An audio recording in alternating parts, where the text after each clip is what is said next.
Welcome to More Than 2 Minutes. I'm your humble host, Wil E. Sometimes you meet people who don't just talk about purpose, they actually live it. And our guest today, Dr. Barber-Kusimo, is someone who has built her life around empowering others to discover their voice, discover their vision, and their calling. She's a speaker, a best-selling author, a coach, a brand strategist, and a graphic designer who helps people bring their ideas to life. But beyond the titles, she's a leader deeply rooted in service. From stepping into the arena of public office, to mentoring young women, to her leadership through her church and Zeta Phi Beta Sorority Incorporated. She has committed herself to making an impact in the lives of others. Known for encouraging people to live authentically and walk boldly in their purpose, she continues to inspire those around her to step into who they were created to be. So today we're going to talk purpose. We're going to talk about leadership. And we're going to talk about the journey of becoming. So sit back, grab your tea, and thank you for checking out More Than 2 Minutes. Dr. Barber-Kusimo. Thank you for joining me today on More Than 2 Minutes. It's a pleasure. Oh, wow. Wow. It's been a while. It's been a while. Up and down, down and up. I've been in and out the hospital dealing with stuff and everything. And really? You've been expanding your footprint in the, in the world and society. I see you on Facebook. I'm trying. It's place 3. That's the page you have? DeSoto Place 3 Community Network is what it is. And it's just to share about what's happening primarily in Place 3, but also to keep everyone engaged in what's happening in DeSoto. Yeah. I just wanted it to be a place where, whether it's school, whether it's the city, whether it's small businesses, your podcast. So it's an avenue where people can promote what's happening in DeSoto. That's beautiful. That's really, really beautiful. I know in my intro, I talked about you being a motivational speaker. Yes, sir. A best-selling author, a coach, a brand... wait, hold on. That word is too big for me. Brandologist. A brandologist. All right. A brandologist and a leader, right? Yes, sir. Okay. Wow. So let's start at the beginning. Let's go to the background. Okay. Where did you grow up? Where were you born? I was born in El Paso, Texas at Fort Bliss Military Base. You were born on a military base? I was. You're a military baby? I am. Wow. I am, yes. Does that explain some of my tenacity and my zeal? Yes, it does. Yes. It's like that motivational speaker voice. It gets you. Yeah, so I grew up there. I was born there. My father actually passed away 2 months before I was born. Okay. So my mother relocated back here to Dallas. And so I was raised in Oak Cliff off of Polk Camp Wisdom. Another Oak Cliff baby. Yes. See, I keep telling people Oak Cliff rules. It runs Dallas, Dallas County, and probably all of Texas, but that's a different story. Okay, so you grew up, you were born in El Paso, all right?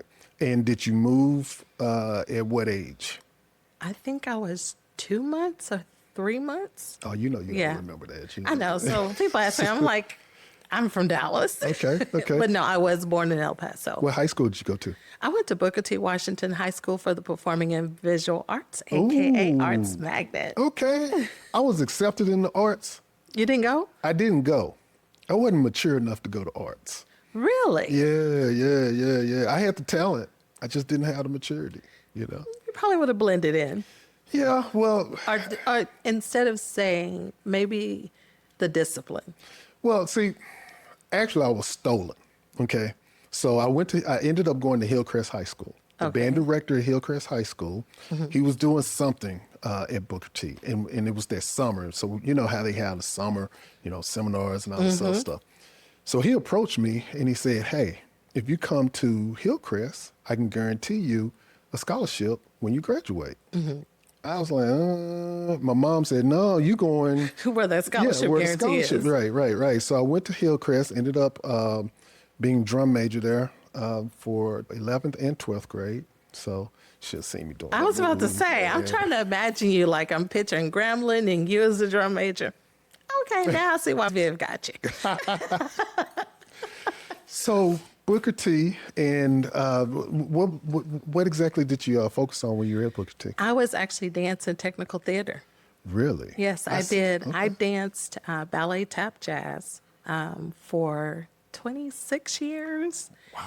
And then I started modern dance in high school.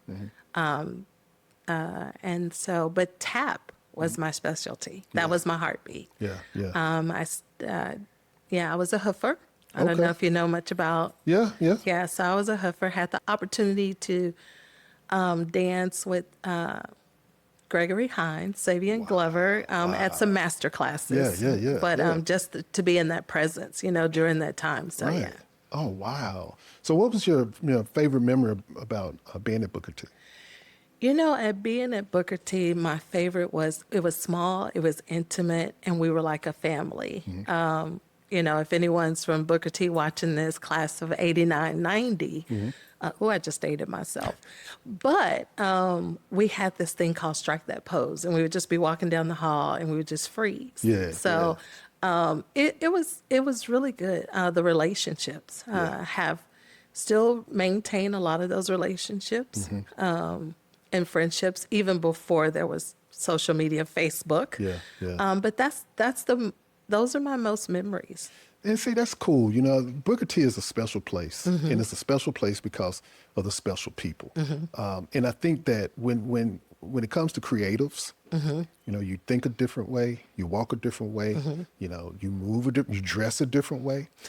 And I think when it comes to Booker T, they've perfected the science of cultivating that and letting the kids just evolve. Right. And even the teachers Yeah. were, they had an appreciation for arts. So when I talk about teachers, I'm talking about your core, your math, your science, your English.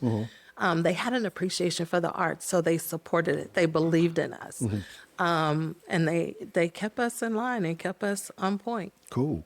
So when you were at Booker T, did you see yourself going to New York and doing something with Broadway, off Broadway? What did the young Alonda see for her future?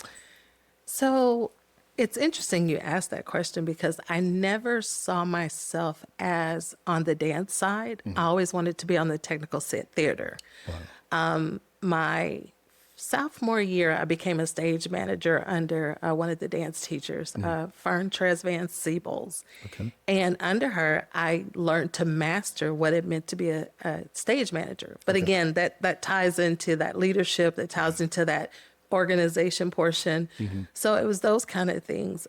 So I actually saw myself, believe it or not, David E. Talbert, at the time when I finished high school, was on the scene of stage plays. Okay. And it was one of my goals to actually become a stage manager under him. Didn't happen, but I did meet some great people that actually worked with him. But yeah, I always wanted to be on the technical side. I never thought I would do dancing. Wow. Okay. Yeah. So you graduate from Booker T. What happens next? I go to Sam Houston State University. Oh, wow. That's near Houston. Yep, in Huntsville, Texas. I had a choice between a HBCU, Clark Atlanta at that time, and Sam Houston State. And finances said, go what's close, that you can finish. Went to Sam Houston on a dance scholarship, believe it or not. Wow. But I also had the opportunity to still do the technical theater side of it. Cool. But my degree was in communications. Of course it was in communications. All you got to do is just listen to that voice, So 4 years at Sam Houston. Nope, 3. I finished in 3. Ooh. I finished in 3 Look at years. you. Trying to be grown. Now, if we turn back the clock, I would be like, I'll do the 5-year plan like most of my friends did. But no, I finished in 3 years. So where did your spirit for leadership come from? Did it start at Booker T, or did you discover it at Sam Houston? I've never really thought about that. But I guess I would have to say maybe I was always the leader. But it wasn't identified as a leader. It was like telling people what to do. Your childhood friends, like do this, do that. Right. But I would probably have to say it started in high school. Okay. And just taking on leadership roles that caused me to take lead on something, not necessarily, defined starting it and doing it, but being put in a position to where I could lead. Okay. So I would have to say probably high school. Okay, cool. And that's why I said a spirit for leadership, because I believe some folks are born to be leaders. They're natural. But with that, there's a certain burden that comes with it, So when we look at leadership and the power of holding a position, of leadership or leading people, what makes it heavy for you? What makes it heavy is when you are a servant leader. Wow. Okay. When you are truly a servant leader and you put those two together, one side of it serves the people. So that means accommodating. That means fulfilling what their ask is. And at the same time, you're trying to balance it while leading the ask. So it's almost like what makes it heavy is, as a servant, there's submission. Yeah. And as a leader, you lead. Right. And so finding that balance. Yeah. So I think for me, that's what makes it heavy. Okay. Because I think true servant leaders don't like to see disappointment Right. and things that they have been assigned with in the faces of others. You don't want to see that disappointment. You Right. don't want to see that hurt. Right. And so it's hard, because as the leader, you're also the cheerleader. Yeah. But then we still have to deal with the reality. Yeah. Yeah. Someone once told me that, when it comes to leading people or even representing something, there's a difference between donating your time and sacrificing yourself. So let's talk about that, because I would think that you're more so in the sacrifice self bucket. Yes. And I think when you sacrifice yourself, there's a lot that comes your way that people don't even recognize you're dealing with. I remember when I was growing up, and I was doing a lot of music. I started playing professionally when I was like 12. It was 10 and then 12 and then 14. And so I grew up with a lot of insecurities, but people didn't know it, because all they saw was this cat behind a drum set, banging away. So I guess my question is, did you have any insecurities that people didn't know about, and you're dealing with this while you're trying to lead them at the same time? I did.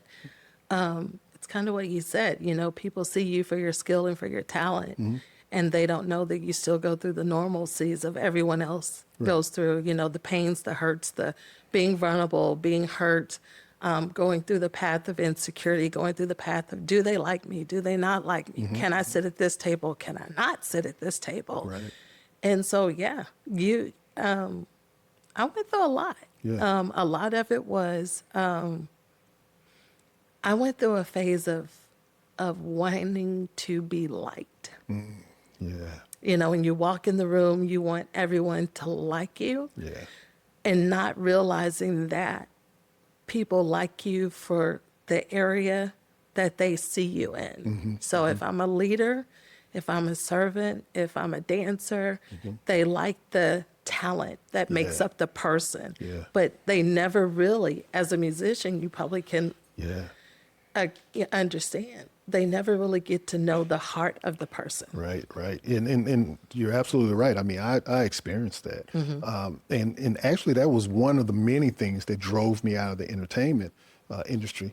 I had a hard time people liking me because of the talent. They didn't want to know anything else, They wanted to hang out because maybe they could get into a concert or maybe go to a studio or maybe meet someone who's a celebrity or an artist, whatever the case may be. But it was hard for me. And I know that I took that later in life and I wrote a book. But I know you wrote your book. I did. Okay, so let's talk about that. Wow. So my book is called Journey of a Sister on the Down Low. Okay. And it is what it is, Journey of a Sister on the Down Low. I lived an 18-year alternative lifestyle. Okay. I wasn't born with it. The seed was planted and I made a choice. Okay. And so that's a whole nother story in itself. But my book was birthed from just some things that had happened in my life. Being raped and molested by a family member at a young age, leading to a promiscuous lifestyle, wanting to, again, be accepted by men, looking for love in all the wrong places. Right. Remember, if we backtrack, my father died when I was 2 months, raped and molested by a family member. I was the homegirl to all the homeboys. Okay. So I was never seen as the woman who was like the popular girls in school. Right. You know, I wasn't the cheerleader. I wasn't the drill team. Right. You know, I was go to Arts Magnet, go back to my neighborhood, and then I'm a Londa. Wow. And so get to college. I was in the Miss Black and Gold pageant. Apple Gold. This sounds like something from Alpha Phi Alpha. Yeah, Fraternity Incorporated. it was. And a gentleman actually, and I won't say his name because he actually is very active in politics today. Okay. But he followed me to my dorm, and he was like, and I replay that day over and over because that's when I realized that I had a heart to support individuals, right? Because he says, I watched you, even though you did not win, I watched you support the winner. Yeah. And that started a relationship. So went down that road. Life turns and twists and turns, right? And you'll have to read the book to get the full story. It's fiction based upon true events of my life. But through that, I made the choice.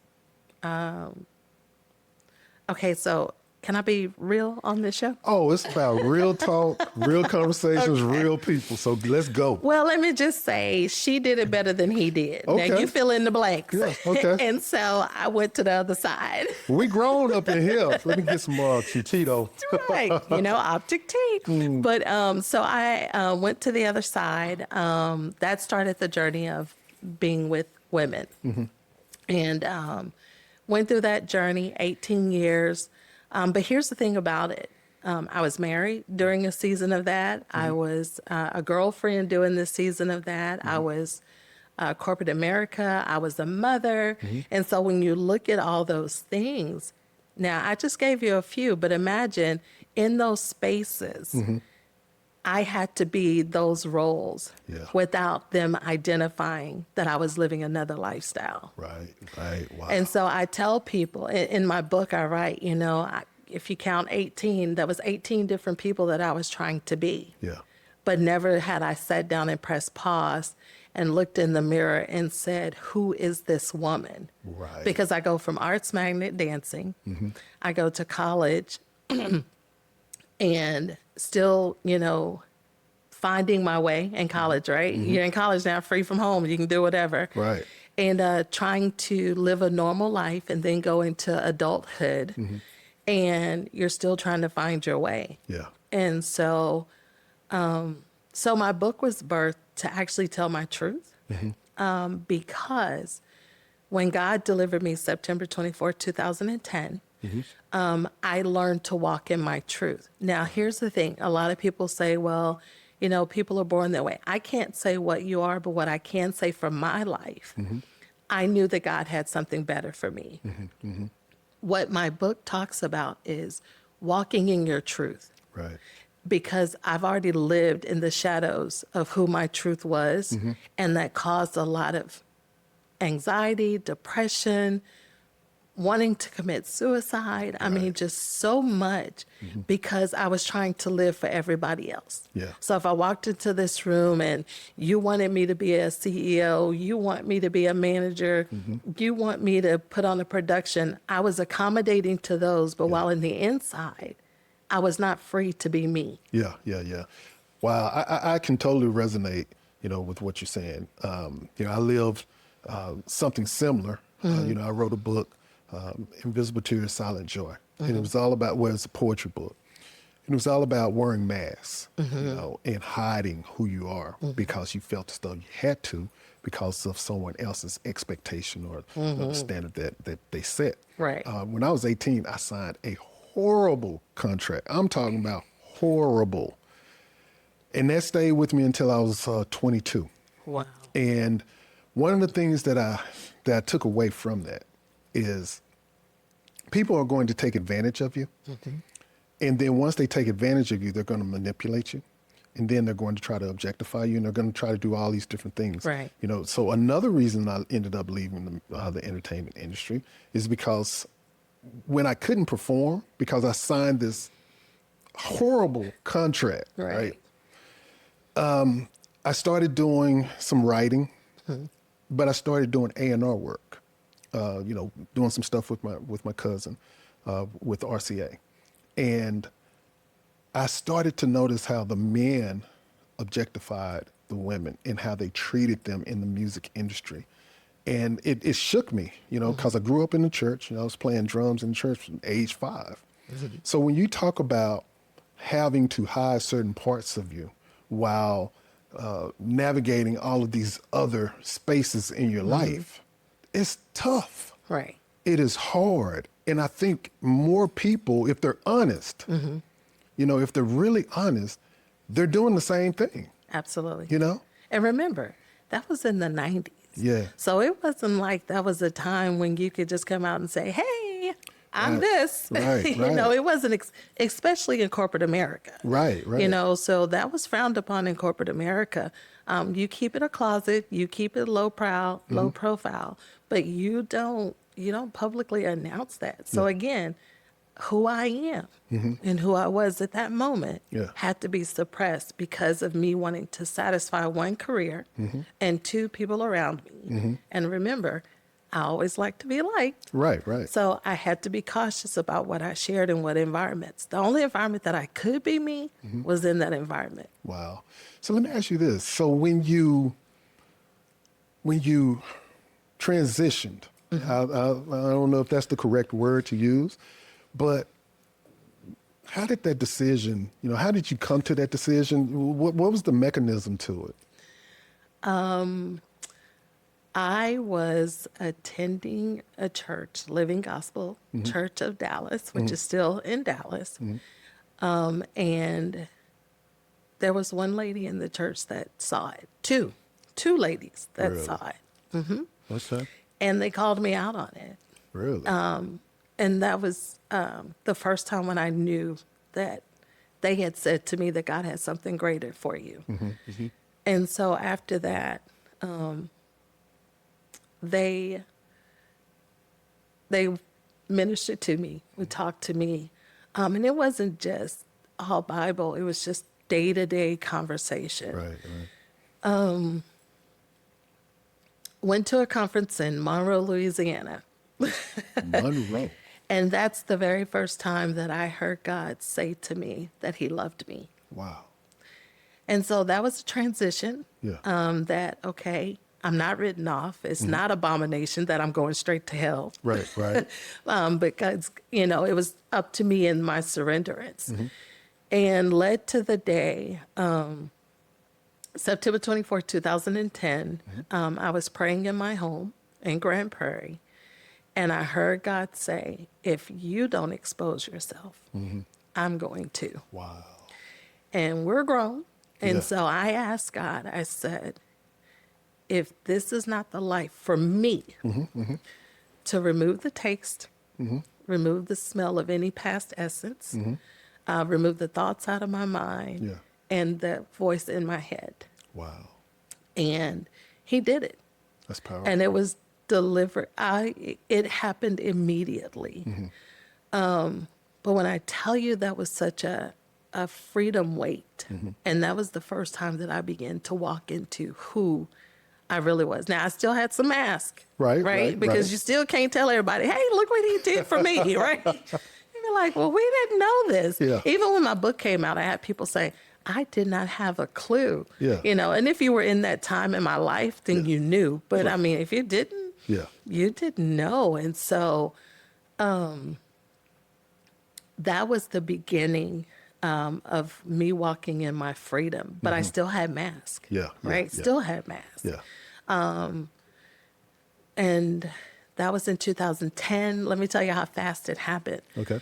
2010, going into 2011, I was at Friendship West Baptist Church. Pastor Damian Madison was one of the youth ministers, but he was also the pastor over Restore, which was to help individuals who have come out of or desire to come out of an alternative lifestyle. Okay.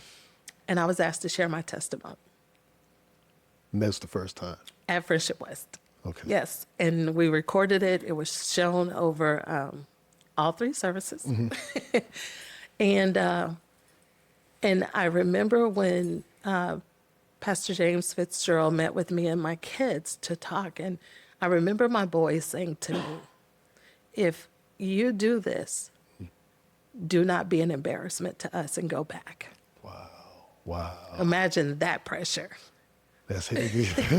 And so, and so it wasn't about is she or is she not, or did she or did she, because I had Right. an accountability to my kid, to God first. Yeah. And then my children, Yeah. Because they go through enough. Right. Right. And so, so that was it. And so when we sat down and told my kids, this is my kids was like, we know we didn't have that many aunties.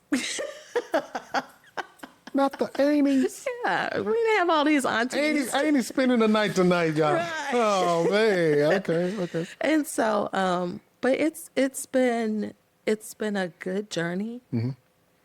The ability to help people walk in their truth. I don't care if that's your lifestyle. I don't care. Replace my lifestyle with whatever your sin of choice or your stronghold is, right? Right. Walk in your truth. I believe in God, so I tell people, God can't work with you when you're living a lie, and He knows you live in the lie. Right. So whoever you believe in, there's always a level of accountability. We have to walk in our truth. Yeah. It's crazy that you said that, because I've been, I had a cardiac event in 2024, and then in 25, toward the end of the year, I had a stroke, and so I've been going through revisiting, spiritual ideals, thoughts about religion, and I've been working on this theory here for myself, and a lot of times you hear people say, and I used to say it too, I'm blessed to be able to play like I can. I'm blessed to be able to take care of my family. I'm blessed to have this. I'm blessed to have that. And so when I was sitting up in the hospital, something came to me and it said, the only true blessing that you have, man, is grace, because you don't deserve to be here right now. That's right. You don't deserve to be in your house. You don't deserve to be, with your wife. You don't deserve to have things for your daughter. You don't deserve it. And no matter what you do, you're still going to be someone who's not perfect, and you're going to make mistakes. Right. And so when you think about your faith, that's what brings us grace. And I think that, as I'm interacting with people, I'm starting to interact with them on a level of unconditional love and non-judgment, because how can I look at someone and their faults, and I'm asking God to forgive me for mine, and all I'm doing is just waiting for grace, So it's powerful that you're saying that, and so once you turn the corner and you start going back down, the avenue that God chose for me, okay, right? Because now we're talking about this transformation journey, all right? Because now you're discovering yourself. Now you're saying, okay, this is who Dr. Alunda Barber-Kusimo. I love your name. Thank you. Thank you, honey. So what was the next chapter of your journey?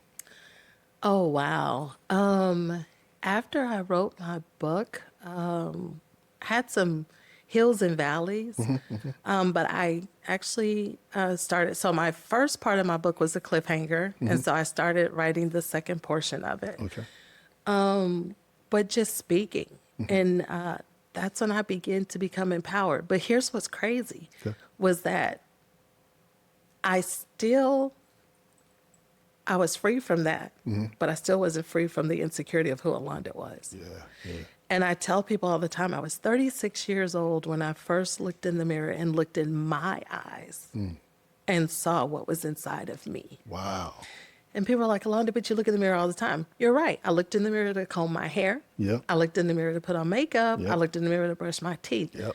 But how many times do we press pause and really face who we are? Yep. What's behind the eyes? Right. And that was when that was the pivot for me. Yeah. The transformation. And at that point, there was another layer of freedom.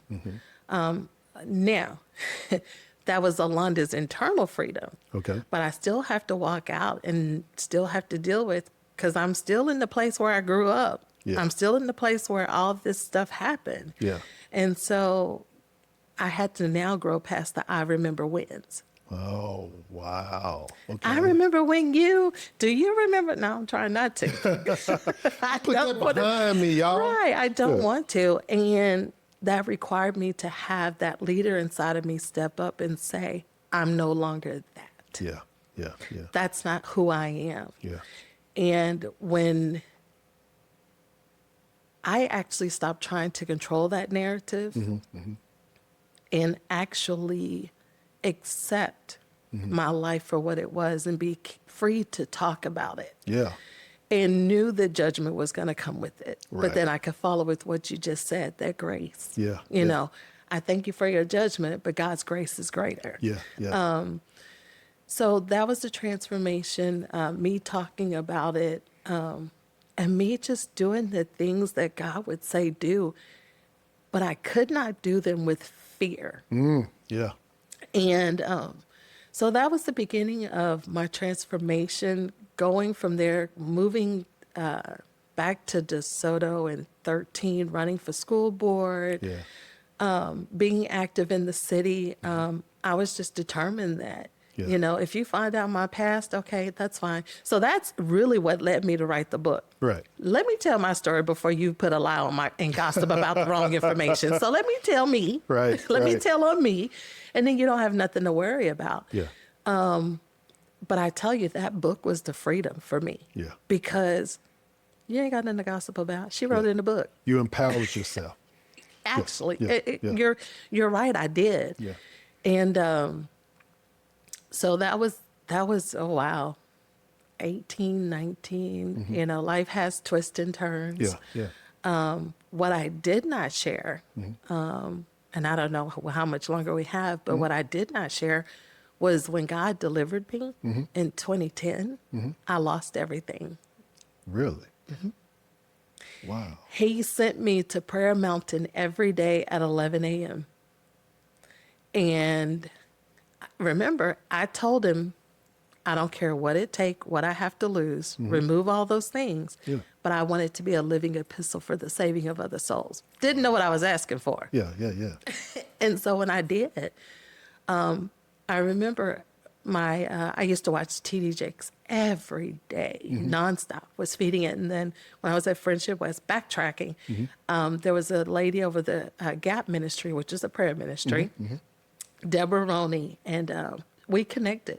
And when I never forget, we went to Red Lobster and I told her about my life. And she was like, okay, Ann. And so that's when he began to put people in my space. Yeah. But during that season, God said, get rid of everything that I did not give you. Wow.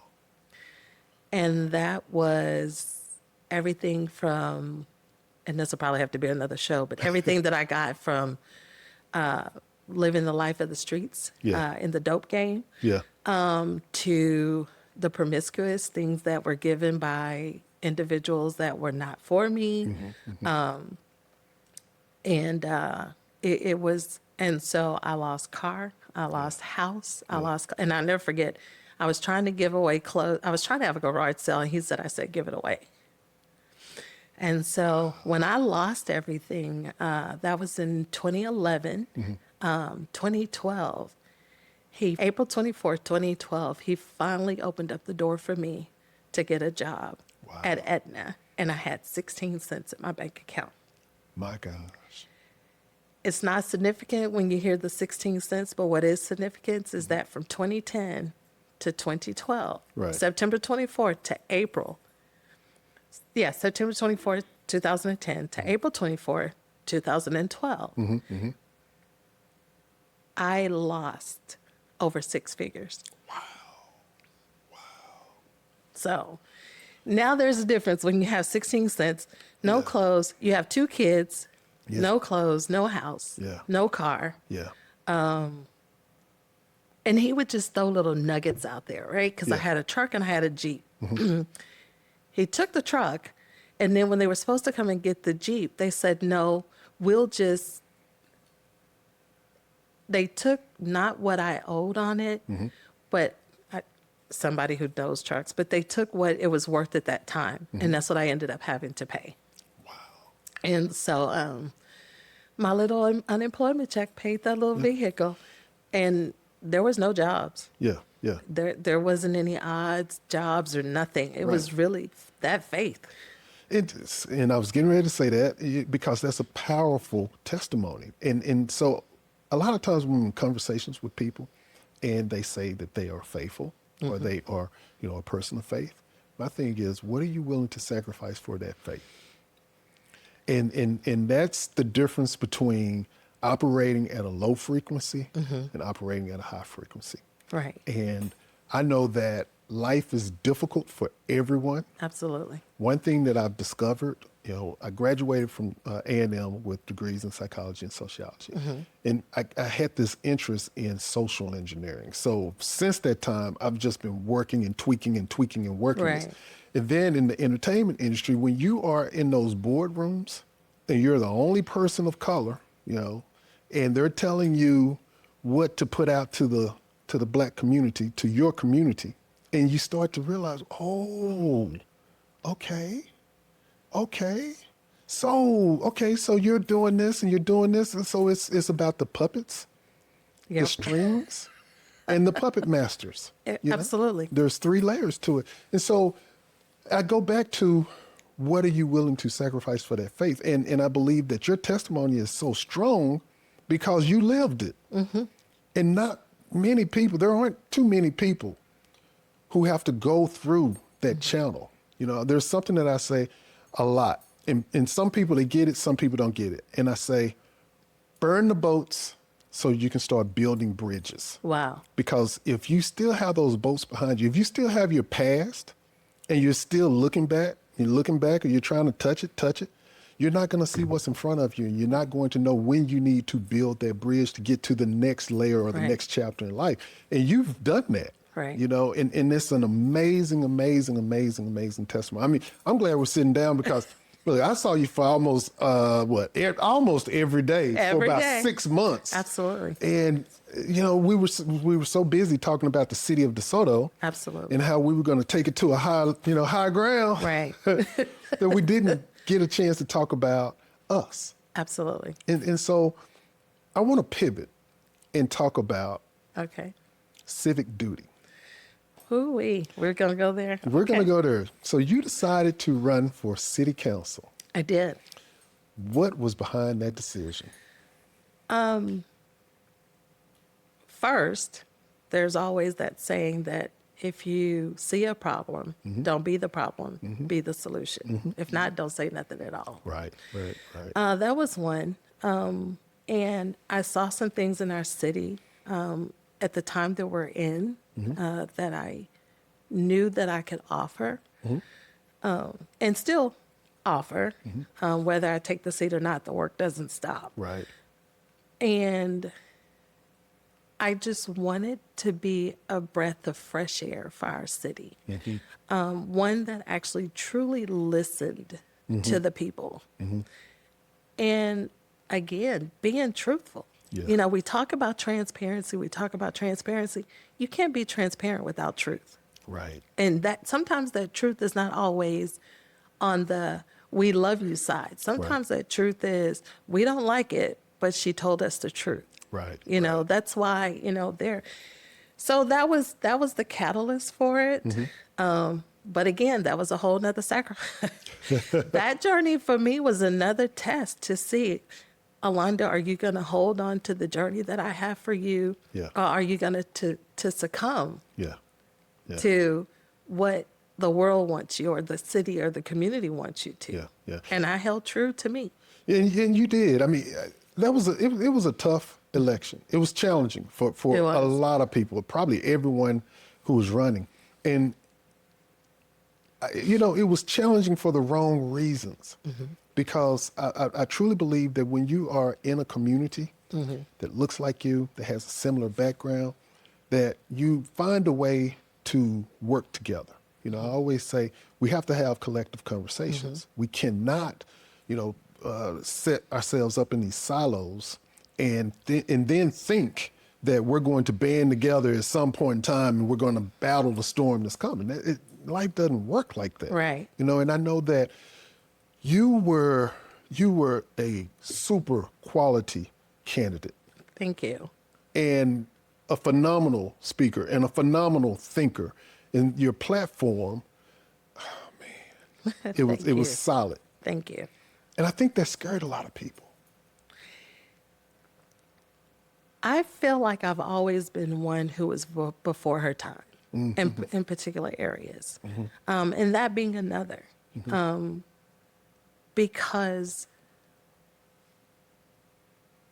you can't be a right now thinker and be in politics. Right. You have to think for the now, and you have to think for 10 years from now, 5 years from now, and then what does succession look like for you? Yeah, yeah. And so when you put all that together, the only people who will get it are those who have that same caliber of mindset. Right. Now, even with that, my vision may be different from yours. Your vision may be different from mine. And so as being in politics, you have to say, but what is the good of the city? Right, right. What is the city saying? And how does my vision align with the vision? And then here's the last part. Once a decision is made for our city, we have to learn to embrace it because it's inevitable. Right. It's been voted. Now, if there's an opportunity to make a change or a difference or look at it differently, then definitely we can. But for our city, I think we're just at another pivot, That's why I've, started now looking into the African American history of DeSoto. I don't know if you all know, but I've started the DeSoto African American Heritage Society. I didn't know that. I did. Okay. Yes. So with that, and it's going beyond 1949 when we were incorporated. Wow. What happened from 1847 to now? And I think when we begin to understand that, then we will understand the journeys and the people who have been homegrown here, the people who have come here, who have gone through the years of, from segregation to integration, even though we were, free, even though there was integration, Right. DeSoto still had some time to adapt to that. And I think when we begin to understand that, then the healthy conversations can happen. I went to DeSoto Dining and Dialogue last night, the event, how they became an All-American city in 2006. 2006, 20 years ago, was just when, at the time, Honorable Mayor Hurt was the mayor. And that's when they begin to have the conversation of race relations in DeSoto. What? 2006. You have to, oh my God, being there last night helped me understand we're not that far removed when we started having the conversations of white and black in DeSoto. Right, right. So even though people were here before then, it was, I'm going to respect you and you're going to respect me, but we're not going to have those someone said last night, the conversations that you had in your homes privately, DeSoto Dining and Dialogue allowed you to have them publicly. Yeah, yeah, And it brought people together. yeah. And so for me, and as I'm learning the history, it's rich history. Yeah. And when we can realize that DeSoto was built at the hands of white America and on the backs of blacks, I think we'll have a greater appreciation of our city. Oh, absolutely. I totally agree. But again, it goes back to social engineering. Absolutely. And the education that you're getting, but you're not getting. And I think what you're doing is grassroots education. Yes. Because you're going all the way back and you're building it up, you know. And I always say that, okay, if people aren't evolving, then they're devolving. Right. You know, you can't stay just static, still. The world doesn't work. The universe doesn't work like Right. that, you know. So, wow. Okay, see, I'm starting to feel smart sitting here, you know, taking all this stuff in right I here. love it. And Rolanda Brigham, who's over arts. Yeah, the arts, yeah. She was part of DeSoto Dining and Dialogue when they did the skit in 2006 for the All America City. Get out. I know. So I'm sitting here looking at this and I'm like, that's Rolanda. And just to see, now it helps me to understand why people are in the positions that they're in, why Yeah. people's passion are where they are. Yeah. And I'm a pivot. I said people in the positions of their passion. I have found my lane for DeSoto. Yeah. And it's the African American history, Yeah. preserving it, restoring it, and filling in the gaps. That's beautiful. When I find my lane, right? Yeah. I can't do 2 minutes, beyond 2 minutes, like Will. That's what you have been given. Yeah, But now I know my lane. Yeah. And long as I stay in my lane, Yeah, we yeah. can build a solid foundation to move our city forward. Yeah, and again, it's about collective conversations. You know, you take everyone's different skill set. And see, I'm happy that I was a jazz drummer, you know, at 14, and I was the youngest person in the jazz band, and they were sneaking me into the clubs in the back because it helped me understand how to move, you know, as an individual, but contribute to the whole. And once a decision is made, then you go with it, you know. And so it's like you said, you have your lane, I have my lane, but we can work together to move forward and hopefully move the city forward. Well, actually, you know, I'm looking to move the world forward. Yes. Because I think that there are some gaps in our community that allows people from other communities to take advantage of us. And again, it's for me, it's all about social engineering, you know, everything. So I want to get into this brandologist. Yes. Okay. Break that down for me. So a brandologist is one who actually helps you think outside of the box with your brand. Okay. I actually help you figure out what makes your brand stand out and better than your competitors. For you as a drummer, right? Yeah. Okay. You're not the only one that started at 14. No. You know, you're not the only one who got snuck into, you know, the clubs or wherever at a young age. Right. But you said earlier you were a prodigy. So as a brandologist, I help you take from that prodigy till today. And not so much as you may not want to be on the drums again, but why should someone hire you to teach their child how to play drums? Or why someone should teach you to come in and talk about the music of drums and the importance of drums in music. Yeah. And so I help you brand yourself and I help you think outside of the box. So, you know, you may say, well, Alonda, you know, upbeat is the normal. But I have specialized how to actually play in downbeats, but still make it feel good in the upbeat, right? Right.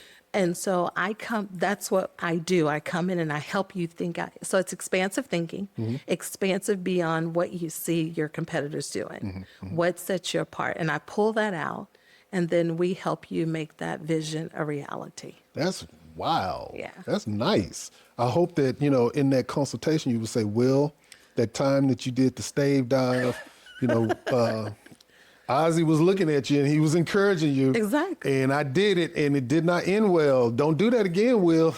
So, And, you know, and it's interesting because people will look at you for your music and the talents and the people that you encounter. But I would pull out of you, Will, let's talk about what your mental state was. Let's talk about, you know, how it made you feel at 14, playing with these big wigs, you know, 15, 16. Then you take a downward spiral of this contract at what, 18? yeah. At 18, that really could have sucked the life out of you. Let me help you breathe again. Yeah. So that's what a brandologist does. Okay. So that's cool. You know, I like that. You know, one thing that rescued me from that bad decision was doing poetry. Wow. And I did poetry until I ran up against another.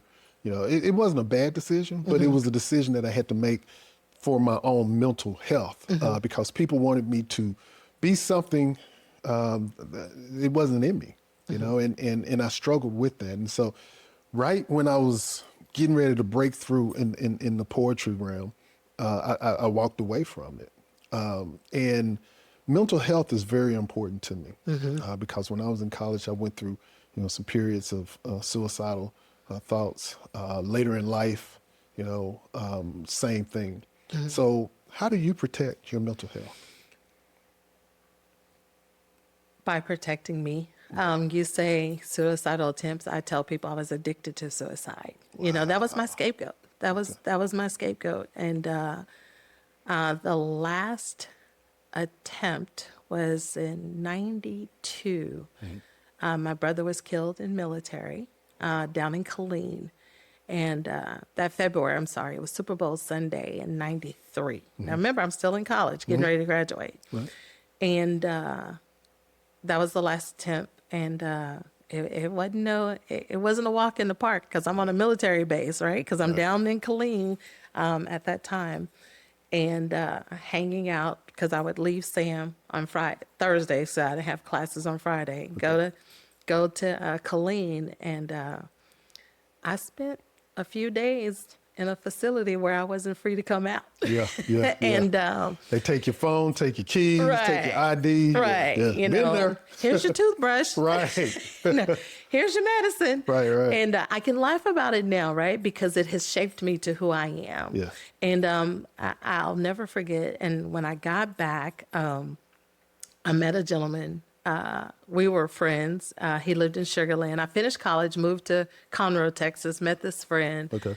And telling my "Whoa, it's me" violin story, and he looks at me and he says, "Well, if you ever decide to do it again, I have plenty of black suits." And I was like, "What?" And at that moment, it was just like, you know, his statement to me was, "You have so much more to live for, and if you cannot see that, then just know that I'll appreciate the time we had, but I'll have a black suit, and I'm not going to try to stop you. I'm not going to try to save you." So it was kind of like that tough love. Yeah.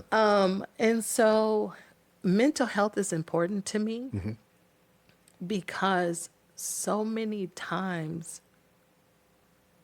we don't address the issues. We don't.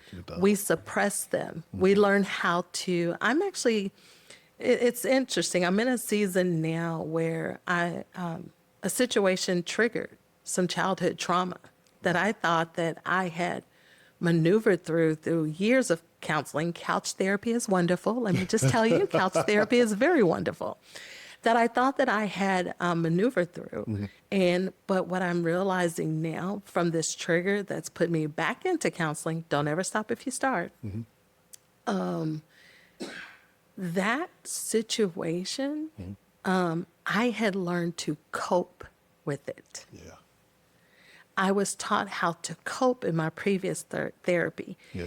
Now, because my relationship with God is closer, I'm learning how to walk from it and walk into freedom. Ooh, speak on it. And it's the difference. It Yeah. is so different. When I tell you my therapist is amazing. Yeah. And she's not, and she's the first female therapist, because I had to think about women. I wasn't, no female doctor, no female therapist. Okay. But she is amazing. Yeah. And she navigates it through telling me how, and it's that tough therapy, but it's also, now what are you going to do? Right. And she's taking me back, not just to address the one issue that triggered, but addressing everything that was around that time. Yeah. And so she says, you can't cope anymore. Right. You're going to have to walk through it to walk into your freedom. Yep. And so mental health is, I will tell people, if you're not mentally healthy, it's somewhere you're going to bottom out or you're going to blow up. Yep. Either Yep. one. Yep. Either one. It's going to happen one way or the other, you know. And that goes back to that walking in your truth. Yeah. Yeah. You know, for so many years, you know, people, I've heard people say, I've heard people say, you know, I lived what my parents wanted me to do. Now they're gone. Now they're lost. Parents gone. Yeah. I no longer have to walk in the path that they have they have to no longer walk in the path that the parent had for them. Right. But now they're lost. Yeah. Because they don't know what to do. Yeah. And so you have to go back and find your passion. Yeah. You know, and nothing should ever disturb your peace. Oh, no. Nothing. No. But we allow it. Yeah, yeah. Right? Yeah, yeah. We allow it. Things in life. Yeah, You know, yeah. things in every day. Kids. Kids. You know, I will tell you, parents, I had two. It is okay to say you don't like them some days. I promise you, it's healthy for the soul. You know, because I guarantee you, they tell you they don't like you more than you know. Yes, they do. Yes, they do. But, you know, it's really being able, I can now laugh. Even as I'm going through the challenges that I currently am, Yeah. I have the strength to laugh because I know who puts the laughter inside of me. Yeah, yeah, that's wonderful. That's wonderful. You talked about peace, and you know, again, my evolution in terms of my faith and my spirituality. Now I pray for peace. You know, I pray, and I sometimes I just meditate on it, and I want to make sure that I clear the space that I'm in so that I can bring peace into my heart, into my mind, into my spirit. Right. So, man, wow. And you know, you say that peace, right? So my husband has helped me navigate this. So I know you all have heard me. I call my husband Jesus' half brother. He's still Jesus' half brother. But one of the things he taught me as we were in the early stages of our courting, and it's still prevalent in our marriage, is he says, it's okay to be angry. It's okay to be upset. It's okay to say how you feel to someone. But before you do, and let me bring it back to us. He says, before you bring something to me about what I've wronged you or how I've made you feel, we're going to look in the Bible, find the scripture, and then you tell me the scripture, because the scripture is going to justify what you're feeling. Right, right. That helped me a lot to press pause, to say, are my feelings valid according to the word of God? Right. Or is it valid according to giving into my flesh? Yeah, yeah. Wow. So it helps, and it helps also because as a leader, Yeah. you know, we like to talk. You know, most women, we want to talk it out. You know, we're not going to go to bed till we talk it out. My husband takes a shower and go to bed. Yeah. And I'm left, and I'm not going to talk to myself. Right. But really what sustains us is the ability to be able to find the scripture, present it, talk about it. And it makes it easy to submit to my husband too. Wow. Yeah. Wow. Okay. I'm gonna writing that down. This is what I Okay. need I'm to pretty do. sure Viv done wrote it down. She was like, remember this? Yeah, you already know. See, you already know. Well, I really appreciate you jumping on the podcast. But before we get out of here, I want to do this little thing. I call it a game. Okay? Yes. So someone a couple of weeks ago, they was like, "Did you make this up?" I'm like, It used to be called this or that. Okay. Because I love the song. You can get with this. Or You can get with that. You can get with this. Or you can get with that. You can get with this. Or you can get with that. True story. Okay, so, but now it's called Culture Check because, you know, I had to, you know, change it up a little bit. Okay. Yeah, evolve. We have to evolve, right? Okay, so the first thing we're going to go with is, and this is a this or that still. Okay. Okay, would you rather have influence or impact? Wow. Yeah. Really? Yeah. That's like one of those questions that I didn't study for at night, and I I'm know. like A or B, influence or impact. I think I would rather have influence because influence brings about the impact. Okay. I think, yeah, Okay. I think so. What about ambition or rest? Ooh, today or yesterday? Tomorrow. Tomorrow. Yeah. Rest. I need I more have rest. I have less time on earth than I've lived more than I have left. Yeah. Yeah, rest. I'm coming to understand the importance of rest because, I've always been one of those folks. Look, I'm going to push Yeah. until I can push, and then I'm going to push some more. So I'm understanding that I've got to take a time out, sit Right. back, and rest. Okay. D'Angelo or Tank? D'Angelo. Come on now. Yes, Come on now. all right, Come all on right. now. Okay. D'Angelo. Whitney Houston, Mariah Carey. I'm a Whitney girl. Okay. Sorry. Dallas County or Tarrant County? Ouch. If I just tell you what really went through my head, just really quick, Dallas County. Okay. I don't know if you're into sports, but football or basketball? Football's 49ers all day. Oh, wait, hold on. How'd you get it to Don't set- ask me. I'm not a Cowboy fan. I'm not a Maverick fan. I'm everything California. I'm a 49 and the Lakers all day. Okay, all right. Yeah. Well, thank you, Dr. Alunda Barber-Kusimo. Thank you. It has truly been a pleasure. Thank you. Thank you. It has. Young search for something innovative, original, revolutionary, and new forever. Transforming lives, revolutionizing, listening and being heard, sowing the good. Root of resistance, strong and deep. It will unite us, a people, a fruitful fight, like a tree with many branches, but one root.